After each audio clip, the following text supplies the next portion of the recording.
हाय दोस्तों, नमस्कार।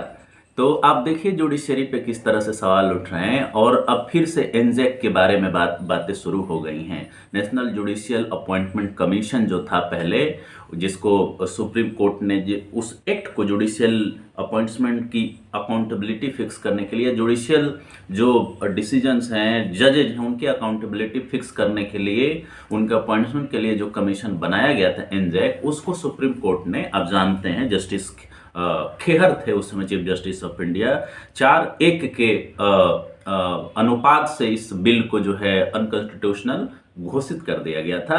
लेकिन जिस तरह से इलाहाबाद हाई कोर्ट के एक जज ने इनसेंसिटिव कमेंट दिया है एक रेप विक्टिम के बारे में, और जिस तरह से दिल्ली हाई कोर्ट के एक जज के यहाँ से जो कैश जला हुआ मिला है, उसे एक फिर से विवाद क्या आप कहिए कि बहस छिड़ गया है। काफी लोग आर्टिकल लिख रहे हैं और जो राज्यसभा के आप कह सकते हैं चेयरपर्सन हैं, उन्होंने भी एक मीटिंग बुलाई कि फिर से इस पर बात की जाए, इस पर चर्चा हो, इस पर बहस हो और इस पर एक निदान निकले, क्योंकि जुडिशरी एक पिलर है और उस पिलर पर तरह तरह के सवाल उठ रहे हैं। जायज सवाल उठ रहे हैं, क्योंकि जुडिशियल अपॉइंटमेंट्स में जो कॉलेजियम का सिस्टम है, जो 3 जजेज केस से इवॉल्व हुआ, उसके अंदर जो खामियां हैं, एकदम ग्रे एरिया है, कोई ट्रांसपेरेंसी नहीं है, कोई अकाउंटेबिलिटी नहीं है।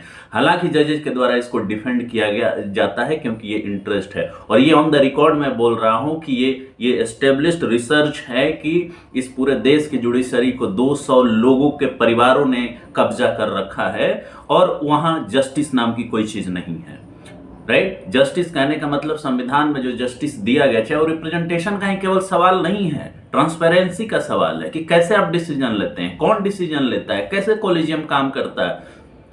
भाई अगर वो है तो जस्टिस सिस्टम में रिप्रेजेंटेशन क्यों नहीं है हर वर्गों का, हर जातियों का, हर समूहों का, महिलाओं का, अल्पसंख्यकों का, जो भी वर्ग है, और ये कुछ परिवारों तक ही सीमित क्यों है? तो क्या एनजेक होना चाहिए या नहीं होना चाहिए? नेशनल जुडिशियल अपॉइंटमेंट कमीशन होना चाहिए या नहीं होना चाहिए? फिर विवाद सामने है आपके, और इस विवाद में भाग लीजिए, इस मुद्दे में भाग लीजिए, इस चर्चा में भाग लीजिए, क्योंकि आने वाले समय में आपके देश का भविष्य इन्हीं संस्थाओं पर टिका हुआ है। तो क्या है जुडिशियल अपॉइंटमेंट कमीशन?